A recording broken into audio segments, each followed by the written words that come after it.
99.3 Nigeria Info. This is the nation's #1 talk news and sports radio station. We're broadcasting live from our audiovisual studios right here in Itamiya Crescent, Victoria Island, Lagos. Welcome to Hard Facts. I am Maryann Okon. It's been a very interesting week, if you ask me, but we've been able to squeeze in conversations every now and again. And yesterday, we had a very interesting conversation with NIMC. And, because of that conversation, I'm going to try to see if I can bring on the show maybe the president of the Telcos Association to come talk to us about these allegations or these experiences that Nigerians have had. Of course, it looked like at the end of that conversation that the NIMC laid all the blame at the foot of all the telco companies, and maybe they do have questions to answer. And that's why next week I'm going to try as much as possible. I know that the telco companies can be very evasive. Let's try and see if we can get them to join us and have this conversation. Maybe they would be able to make a case for themselves. My guest is trying to join, but it's telling me that the meeting has ended, and I'm wondering why that is. We're going to try to get my guest to join us. Well, for those of you who are just joining us, the program is Hard Facts. Today we're going to be talking about the rise in child cultists. Yes. There has been a rise in child cultists, and when I'm talking about cultists, I'm talking about cultism. Yes, that thing that you know as cultism. And it's no longer what you hear in universities. It's now in schools, secondary schools. I remember one of my very first experiences in Rivers State, and one of the first stories that we reported on or had conversations on was cultism in secondary schools, where a teenager was buried in a shallow grave in her school premises. Now, this child was declared missing for days and days and days. Unknown to authorities that she had been buried by her schoolmates in a shallow grave on the school grounds. What's the reason why she was killed in the first place? It was because she refused to blend. That's what they use. Or refused to be initiated into the cult that they had in the school. And for me as an adult, I was thinking to myself, what is the hope for the future if these kids at this age are already getting involved in these kinds of practices? So much. It's the dark-heartedness, if there's such a word, and permit me to use it loosely, that a child would subject another child. What is going on in their minds is the other question. Because how would you think of trying to get a child to join something, your fellow, she's of the same age, and then you kill them because they refuse to? What exactly informs this kind of attitude or mindset is the question that I'm going to be asking my guest. Thank goodness he's been able to join us. My guest is a forensic psychologist. His name is Samuel Princewill, and he's joining us live via Zoom from Port Harcourt. Mr. Princewill, it's so good to have you join us. Good afternoon. Can you hear me? And I think your phone is upside down. Perfect. All right. Let me check it. All right, I'll let you sort yourself out, and then you can join us. But you still are okay. Yes. Now I think this is perfect. If you can lift it a little bit up so that we can see you perfectly. Yeah, this will work. And if you were able to keep it on the table or something that way, so when you start talking, it doesn't shake. So while my guest is trying to sort himself out, we're live, facebook.com/Nigeria Info FM. We're also live on YouTube, Nigeria Info FM. We're talking about the rise in child cultists. And I want to give you some background while I let my guest get ready so that we can capture him properly for the live stream. Here's some research that we found on the issue of cultism. And for those who do not know what cultism is, my guest will be able to give us some more enlightening information on it. But let me just give you some basic, introduction to cultism. Now, cultism refers to the practice of belonging to or participating in a group that is often secretive, elusive, or exclusive, and sometimes violent. In the context of secondary schools in Nigeria, cultism typically involves a group of students who come together to form a clique or a gang, often with the aim of intimidating, bullying, and harming others. Now, let me tell you a little bit about the history of cultism in Nigerian schools. It's had its roots in these schools since the 1980s. Yeah, since the 1980s. When university students began to form confraternities, which were initially meant to promote socialization and, academic excellence. However, over time, for those of us who were born in the 80s and in the 90s, you have an idea. Over time, these confraternities evolved into cults, and some members engaging in violent and antisocial behaviors. Now, my guest is going to tell us what he thinks is the reason for the rise in more and more of these cult gangs, and why a young child's mind or mindset would be about belonging to a cult or a gang of sorts, which basically promotes violence. Okay, I think that my guest is having issues. Okay, I think this works. This works. Samuel Princewill is a forensic psychologist, and he's joining us. If it works, fine. All right. All right, maybe you can hold on to it. That way. Okay. I'm actually trying to look for the best points.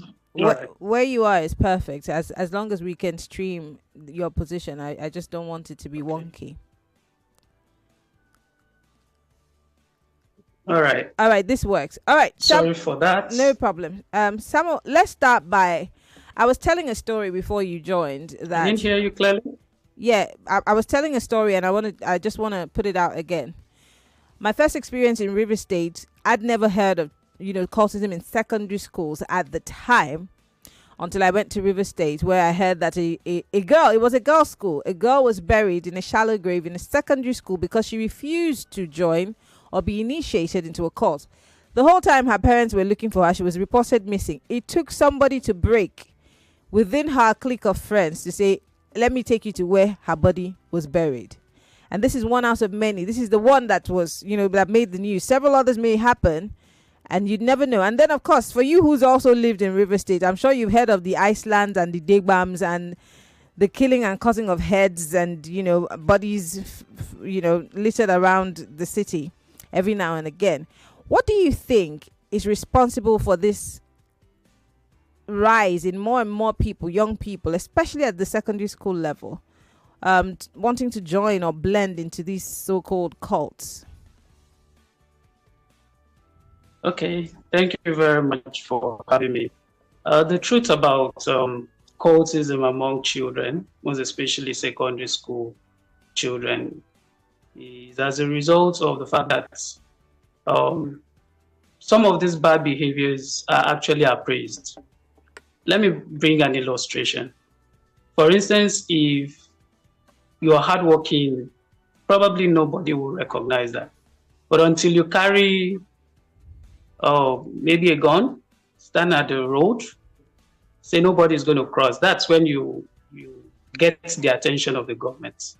So growing up, just like you said, I grew up in Port Harcourt and I went to a technical school.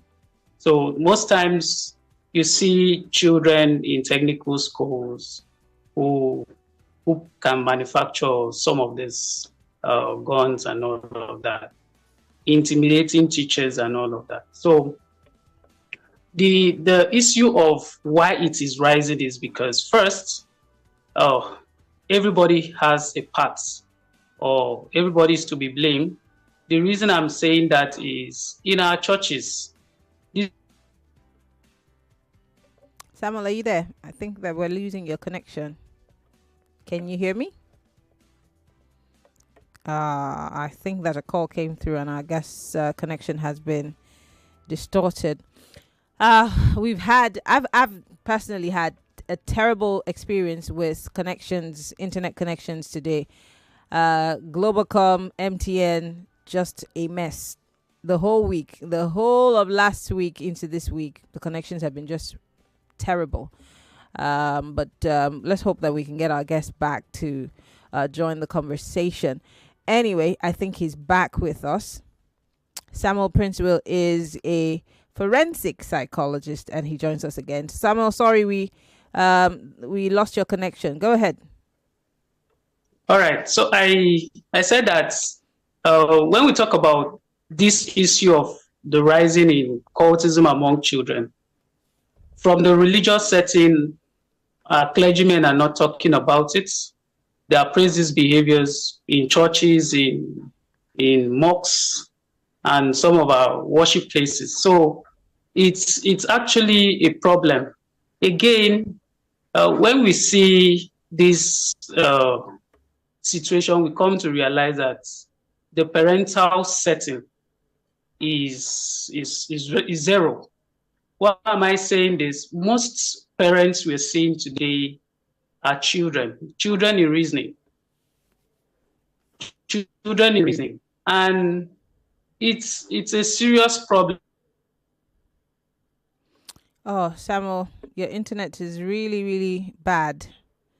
I am so sorry. Here again, we are dealing with this internet issue, unfortunately. I think this is the same problem that we had yesterday with our guest from the NIMC.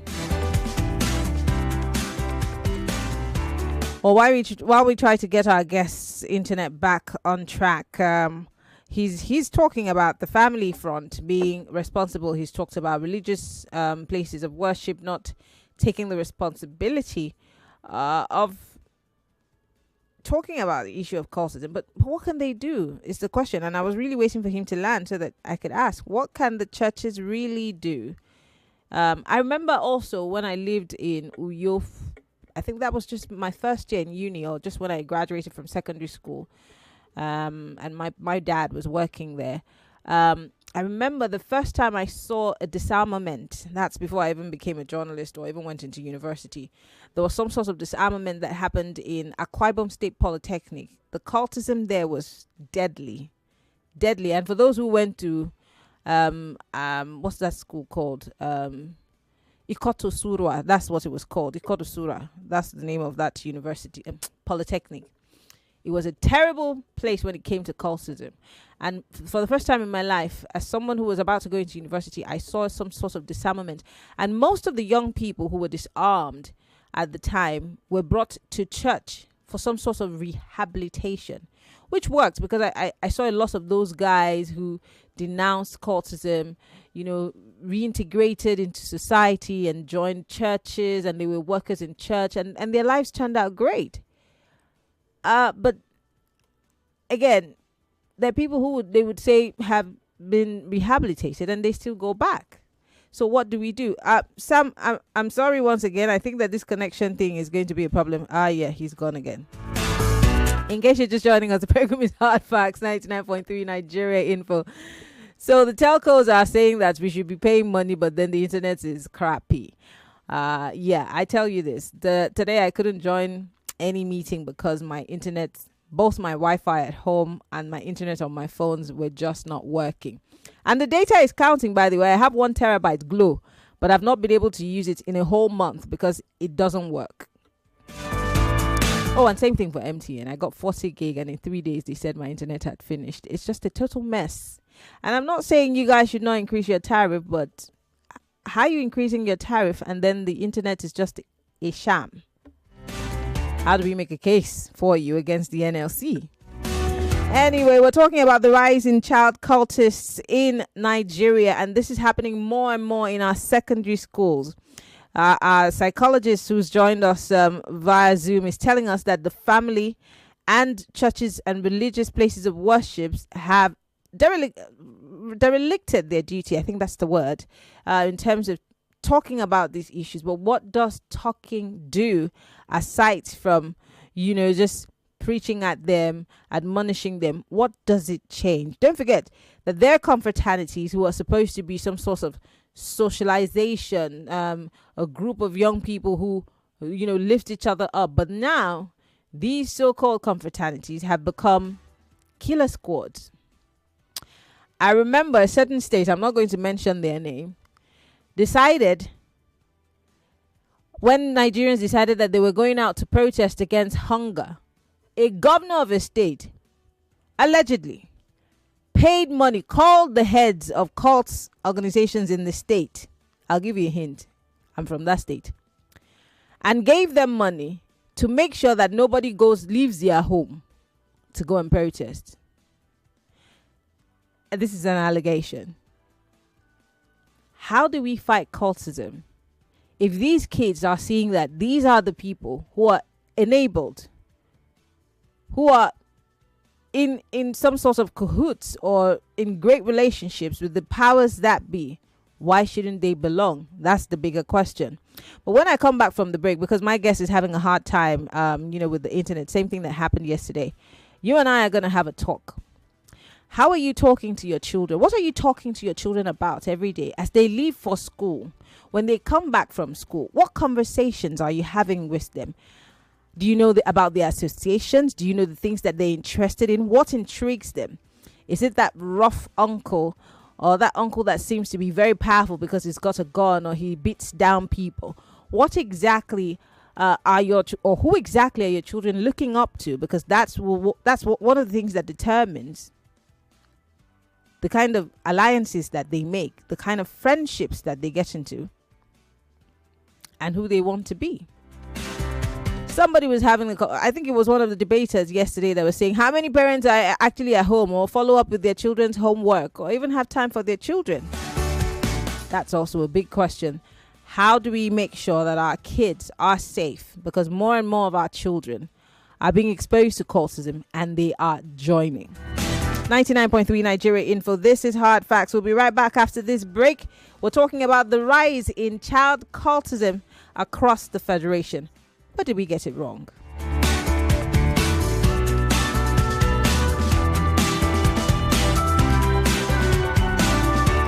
Credible journalism, bridging the gap between people and those in authority. With Hard Facts, you are sure to get only the facts. Tune in to Hard Facts with Maryann. 99.3 Nigeria Info. We'll be right back. Welcome back to your number one talk, news, and sports station.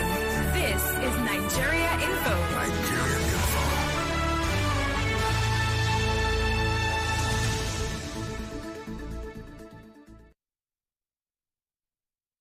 There's a reason why over 1 million people tune into Hard Facts every day.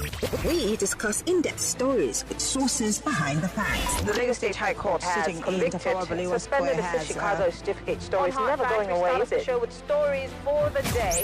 You hear diverse voices and opinions. And she was meeting her friend with her husband, knowing that. You should not feel happy because there is nothing to happy about. Yeah, it's quite pathetic the way the country is going. We distinguish each story accurately with analysis. It's Hard Facts with Maryann Okon on 99.3 Nigeria Info.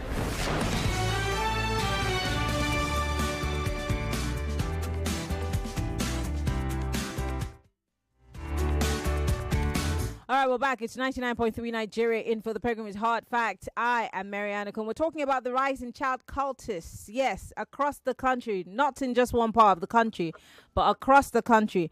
And we have been talking about the responsibility, whether it be parents, whether it be churches, religious organizations. But then what exactly happens in the mind of a child? And how can you tell, what goes on in the mind of that child that would make them want to become part of a cult? My guest has been having connection issues. I don't know if we're able to have him back. Samuel, are you there? Can you hear me? Samuel, are you there? Can you hear me? Oh, dear. Well, the phone lines are open. 0201 465 7190. That's 0201 465 7190. We're talking to you, parents, to you, guardians, because if we have children who are in secondary school, joining cults, And we know what cultism is today in Nigeria. It's about violence. It's about gang wars. It's about killing people. How are we having more and more of our children get involved? Where is society in all of this? Samuel, I think we have you back. Let's test it out again. It's the telcos are really giving us a run for it. But you made a case about, what's happening in the home front, and you make mention of, the churches or religious organizations. What can they possibly do, really? What should they be doing that you think they've left undone? Okay. I actually grew up thank you once again for having me. I actually grew up in Port Harcourt, and like 15, 20 years ago, cultism was more of the male child stuff.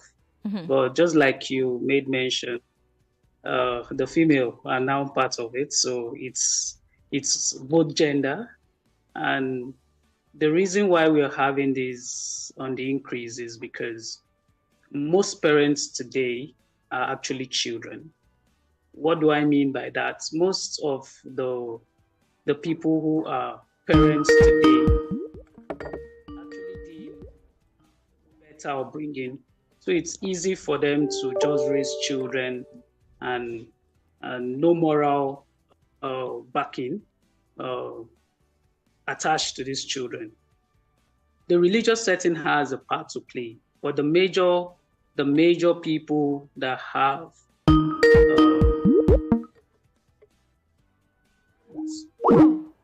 growing up, parents like my parents, for every friend I had, whether male, whether female, whether classmate that I was close to, my parents all knew about them. So it was easy for them to trace, where's Sammy? Sammy has gone to so place. And if I'm leaving so friend's place, I'm telling them, in case my parents calls or in case my parents comes, please tell them that I'm going to friend B's house. So some of these things were the things we learned growing up. But today, it's rare. In fact, if another parent should scold a child for doing what is wrong, that parents or the parents of that child that is being scolded will be angry. So some of these things are major factors that is giving rise to all of this. And when we talk about cultism, it's not just about the violence. It's about other activities carried out, like engagements in drug abuse, criminal activities, and all of the violent behavior. Again, why do I say parents are the major factors here?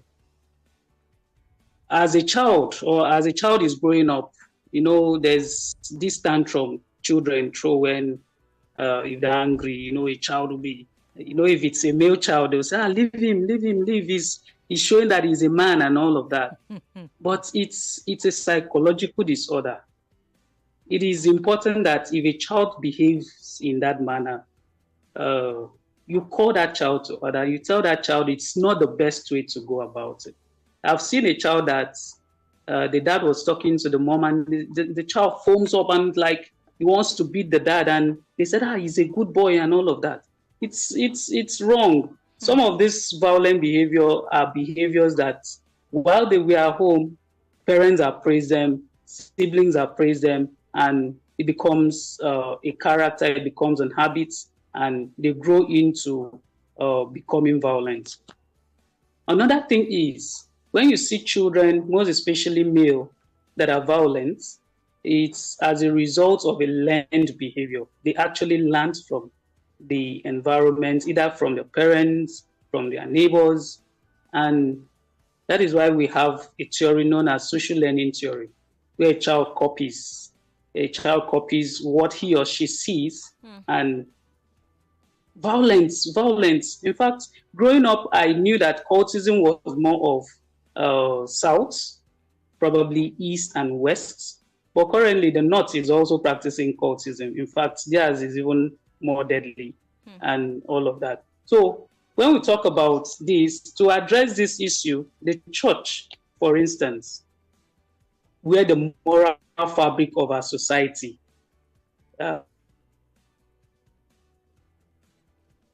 is being preached and, upheld. The boy coming with money to do it. They appraise that young man very well. They don't know if he kills to do that, if he's a cultist. Sorry, we lost you. We lost you at some point. Money. Are you saying that churches encourage some of these people who come with huge amounts of monies? They don't ask questions. They just applaud them and praise them because they have money. So that's where the church comes in. Yes. So the church, like the churches, most churches today, they don't want to know where you're getting your money. Oh dear. In fact, growing up, if you had 10,000, you have to explain to your parents how you got 10,000. Probably you're not working. Your friend gave you money, you have to show to your parents. But today is no longer what is obtainable in our society. Children no longer do that. It's rare. It's only few children that can go tell their parents, oh, somebody that picked. Growing up too, if you pick money on the floor, your parents beat you to stupor. In fact, they can even kill you. But today, it's not how it is done. In fact, parents will tell you, oh, thank God, oh, the person that even lost this, God knew that we are hungry. That's why God kept this for you to pick. Some of these behaviors are encouraged. So it's a problem. And psychologically, it's affecting us as a nation. It's affecting the next generation of leaders. And okay, let me bring this. I don't know if you've pondered. Go ahead. I don't know if you've pondered. Have you also checked the number of local government chairmen in our country? Most of the appointees in both states, local government setting, and even the federal level, are people who have been known for violent behavior, who have been known to be cult leaders. So you see that it becomes something that for you to be appointed as a chairman, for you to be appointed as something, you have proven to be someone who is a violent person. So it's something that is being appraised in our society. And the only way we can do this is if we are going to have a negative reinforcement to people. In fact, have you ever seen where someone is imprisoned for an act of cultism? Well, yes. I remember when Donald Duke was governor of Cross River State, he literally put an end to cultism in my state because it was a thing. I remember we all dreaded examination season because that's when cultism was rife. They would kill somebody. Somebody must not make it to the next year of, their study. It was just madness. And like you said, it did not end in schools. It was in local governments also. At the time, the local government chairman of my local government and several other local governments were, in quote, members of certain gangs, and we'd always see those clashes. But when Donald Duke became governor, he put an end to it. What did he say? Shoot at sight. If you were caught as a cultist, there was no time for justice it was shoot at sight. And so they all ran away from Cross River. So somebody was decisive about it. But not everybody can be that decisive. So let's go back to the home front before I bring Lagosians into the conversation. I asked a question just before you went off at the time. What would be responsible? What happens in the psyche of a young child, whether male or female, that makes it comely and okay to shed blood? What exactly gets you to a point where it's okay? And I want you to psychoanalyze what would make a child go that far. And I'm talking about secondary school children. I'm not even talking about the ones who've lost their souls in the university. I'm talking about these kids. Okay. The truth is there are a lot of factors. It might not just be one. So most times exposure to trauma and violence could be a reason why if a child has been exposed to traumatic events or situation in his or her life, it could be a build-up for that child to be involved in violent behavior. There is also a low self-esteem kind of. It might not really be a low self-esteem, but it's part of it because we cannot throw it away. It's one of those major factors. When we also talk about exposure to violence, family neglects. For instance, I did a study on serial killing some years back, and you see a child withdrew. There are certain psychopathic checklists we use in examining a child who is a psychopath. And if that's why I said from when a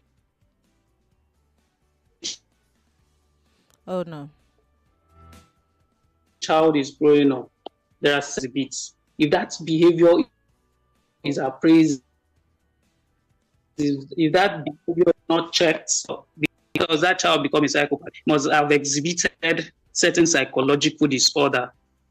And if it is not attended to... How can a parent, because I know that we're talking to a lot of parents, and I know that lots of people who listen to this station have young children.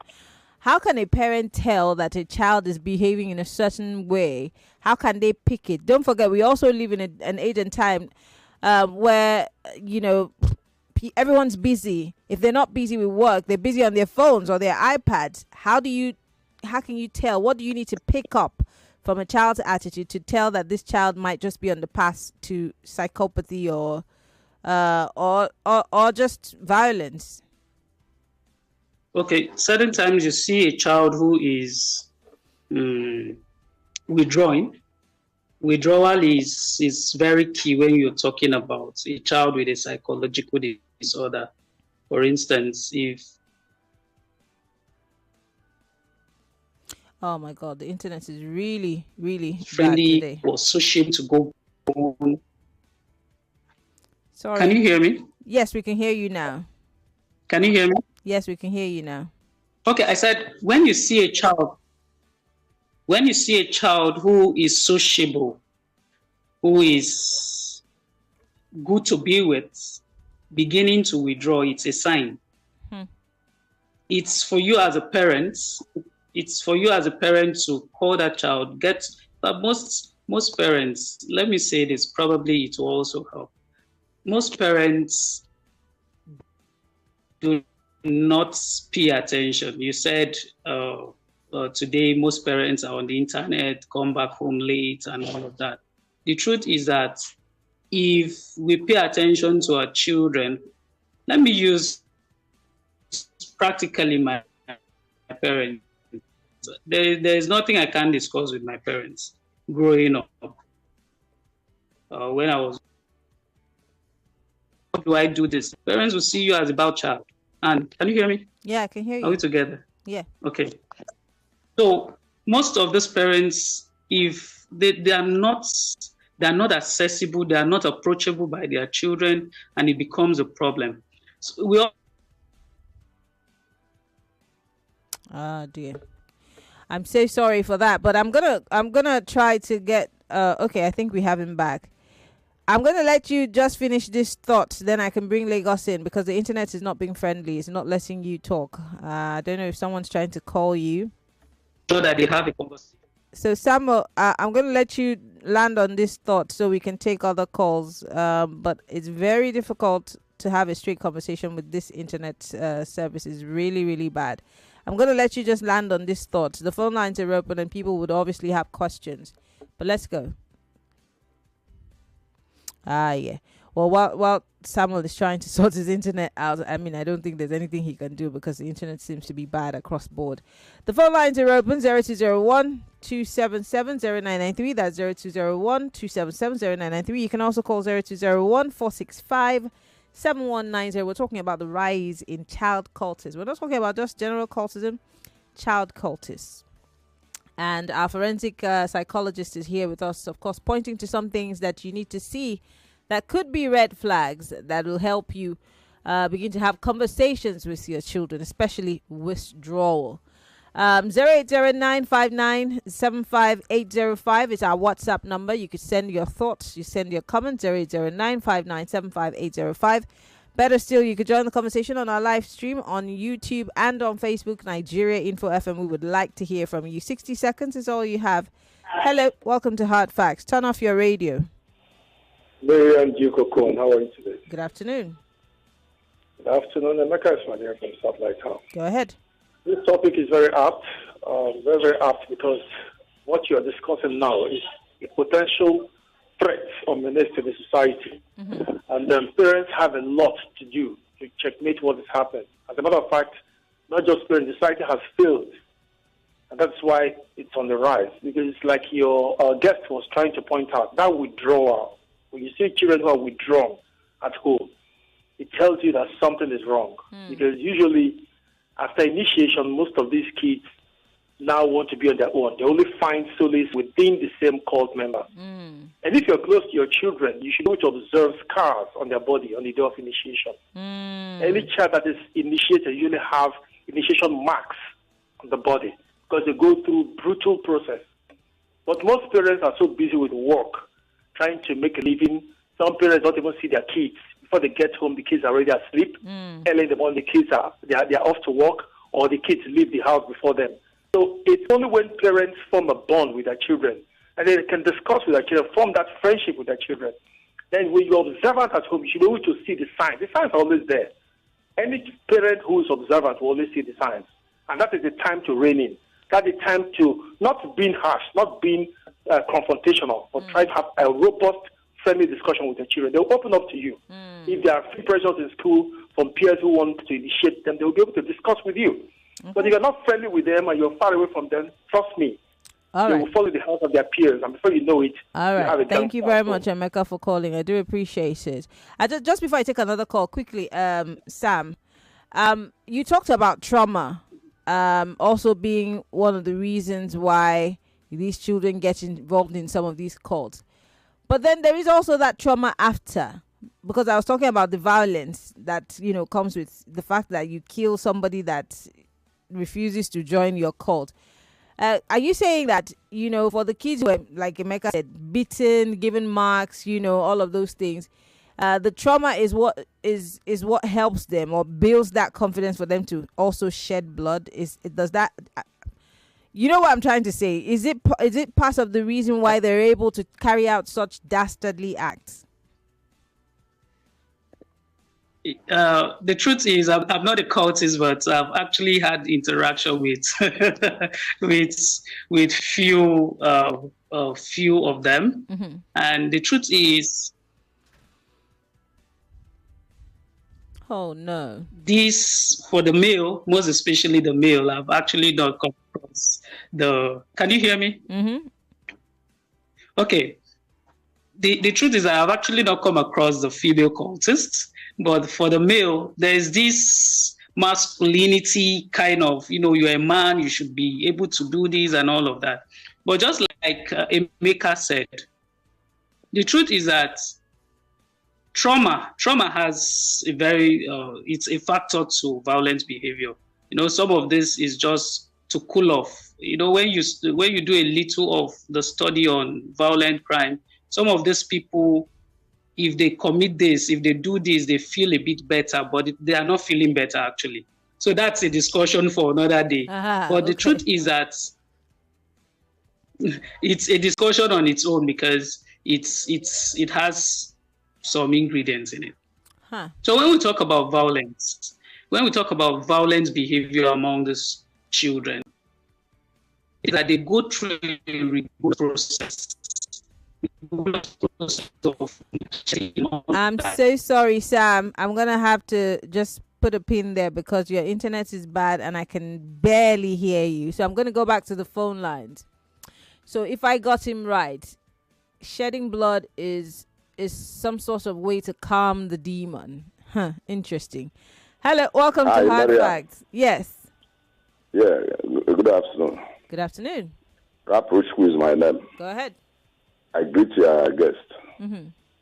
Well, many factors come behind this child autism. If parents neglect their duties due to time, they don't have time, to teach their children moral instruction. They can mislead, they emulate their friends. The ones that are bad, emulate them, the ones that are smoking, they engage in smoking and other things that are irresponsible.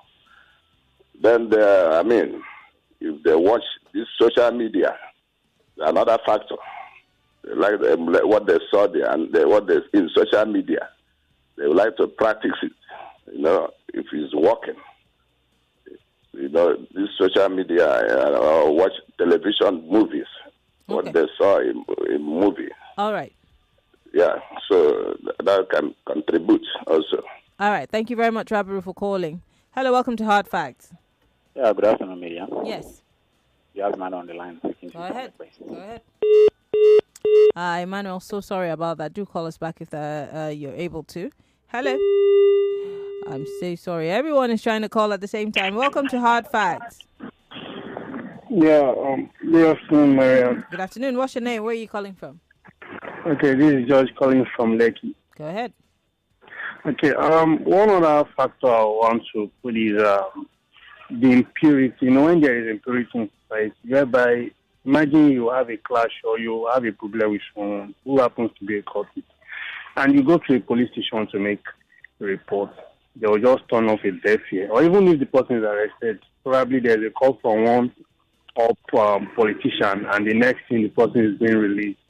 You're being a target, understand? So I believe what they now do is, okay, you're a cultist, you happen to harm someone, and the next person you harm is also a cultist. So it will be like, okay, fine, it's a crash. The next thing will begin to be a free for anybody that first gets herself down. That is it. So I believe impurity is one of the things the government needs to work on. If something is being reported, they should be able to handle it appropriately. Thank you. Okay. Now, that's obviously on a higher level. You're talking about the adult cultists, and he's talking about impunity. Hello, welcome to Hard Facts. Hello, ma'am. Good afternoon. What's your name? Where are you calling from? This. All right, do call us back. Hello, welcome to Hard Facts. Hi, so sorry about that. Call us back 0201-465-7190. I'd like to quickly read some of your messages because of time.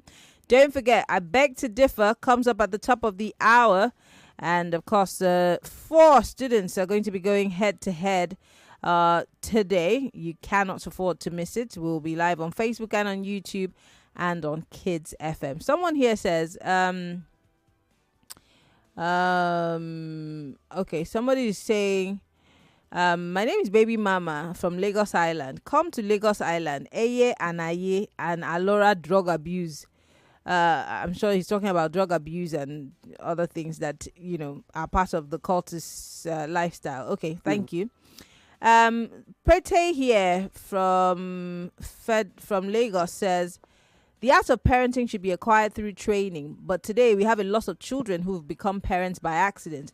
You cannot build something on nothing, he says. And you're trying to obviously make the point that my guest had made earlier on. Ayo here says, 90s was the worst days of cultism in Nigeria. Now, many politicians now, we knew in schools are big men. Or I'm sure you mean many of the cultists that you know now are politicians, are big men now. What they do is threaten and cajole your children. What they watch at home can also be a major reason. Watch out for extremely quiet people. They're deadly. And this is, he says, ego and esteem play roles too. Okay, Ayo, thank you. This one's from Collins in Ikorodu, and he says, your guest hit the nail on the head. Many parents these days are not supposed to be parents, especially, please don't say especially the women now.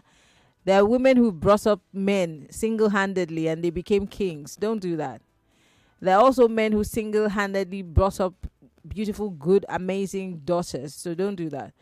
He says the women leave their children to roam the streets aimlessly and pick up all sorts of questionable behavior, and their parents never guide, teach, or punish their children when they go wrong. They won't. Why won't the cultists be all over the country? Okay, Collins. Stephen Ijaniki here says, the problem of cultism, drugs, and an urge for quick wealth and power are very related and interwoven. It's difficult to measure how much drugs and cultism have affected our society, particularly the youth, as the menacing evidence is glaring everywhere. We have a terrible, messed up leadership problem over time, and we didn't do something about it. And now the society is paying dearly, with many misguided ones engaging in illicit drugs, cult, and drinking. If we don't address the issue of leadership and management of resources, they're simply just too frustrated in the country, he says. Okay, Steve. This one says, okay. Someone sent us a message here. All right, thank you. This message obviously is not for me. This one says, this is a very serious conversation, a very serious issue. Cultism has gone through the schools and now very present on the streets in search of children in their homes. I'm not sure this trend will go away until we have the kinds of Donald Duke in power, because these cultists are instruments during elections. They're aptly funded, therefore recruitment is easy for them. The effect of drugs has further worsened the matter these days. Maryann, we lion. Okay, I'm sure you mean we have lions on our streets. Government should please help curb the menace very fast. Princewill, because of time, I have 6 minutes. I want to quickly ask you.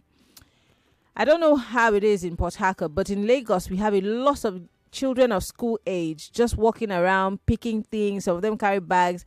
Worst of all, they're all begging, give me something to eat. I want to drink water. We just see them littered on the streets.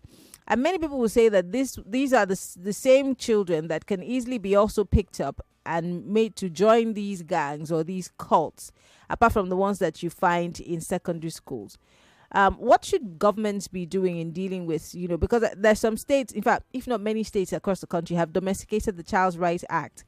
And if children are being initiated into cultism, then that's also a violation of their rights as children, right? What should governments be doing? Okay, thank you very much. Before I go into that, grade up to, we got to run away from certain colors. So most of the things parents should look out for is look at your children and the kind of colors they like. Some of us, we just wear clothes. We don't know that these colors represent different cult groups and all of that. And in school, they'll tell you to take off that shirt, take off that beret. You are flying our color. Yes, and all of that. So parents need to watch out for this. If you also see a child that is always scared of exposing his body, just like Emeka said, the truth is that they could go through a process of initiation which would be visible on their body. So most children will be scared of maybe exposing their body. Then coming back to your question, the truth is that Nigeria is good in implementing policies, but in formulation of policies, but not in the implementation. So it's a problem. The truth is that if there is one of our very own statements is, an idle man is the devil's workshop. So if these youth are engaged, then I think most of the time for social media, for cultic activities will not be there. Then talking about the implementation, it might not be school all through. There should be skill acquisition centers, hubs where people go to learn certain skills of their choices for national development. When I have the opportunity of talking to teachers and parents, I tell them, go to Japan, go to US, go to UK. They are bringing in carpentry, they are bringing in mechanical engineering into primary schools.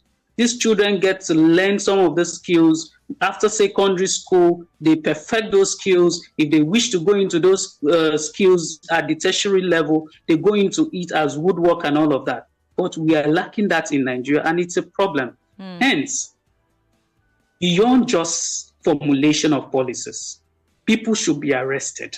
People should be prosecuted. Let people hear so that it serves as a deterrent to others.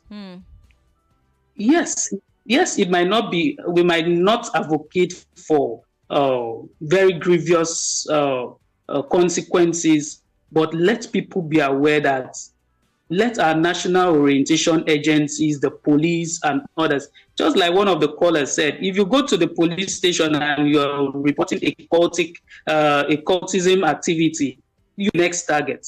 So people are scared of even doing this. Because even the policemen will be the one to go and tell them that, see, this is the person who brought the matter. So confidentiality is not respected in our police station and all of that. So let us, everybody, myself, yourself, our pastors, our imam, our teachers. I know of teachers who would want to give mark to cult groups or cult boys so that they will have access to go home. Wow. These are some of those things that we have to really consider. If you're talking about such teachers, you should provide them the needed security for them to yes.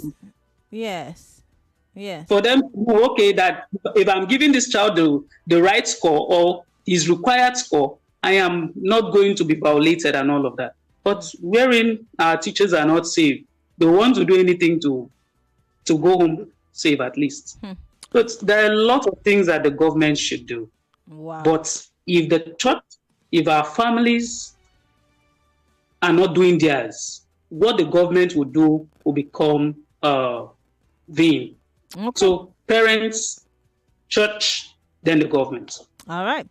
Well, I want to say thank you. Samuel Princewill is a forensic psychologist, and he's been talking to us via Zoom on the rise in child cultists. Most importantly, telling us what to look out for and how to put some sort of handle on the situation, because whether we like it or not, this is a time bomb that might go off anytime soon. Samuel, thank you so much for coming on the show. I know that the internet has not been very good, but we have been able to get something from you, and we're hoping that sometime soon we can bring you back. Thank you so much for coming on the show.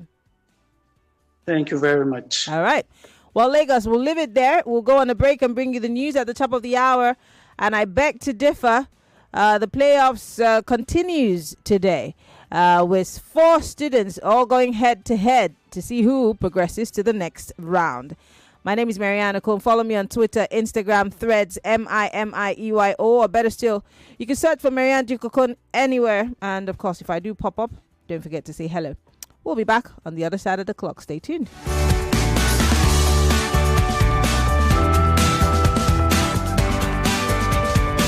Incredible joy. 99.3 Nigeria Info. We are more than just radio. Subscribe to our YouTube channel at Nigeria Info FM. Check us out on Facebook at Nigeria Info 99.3. Follow us on Twitter at Nigeria Info FM and on Instagram at Nigeria Info FM Lagos for live updates as it happens. 99.3 Nigeria Info. Let's talk.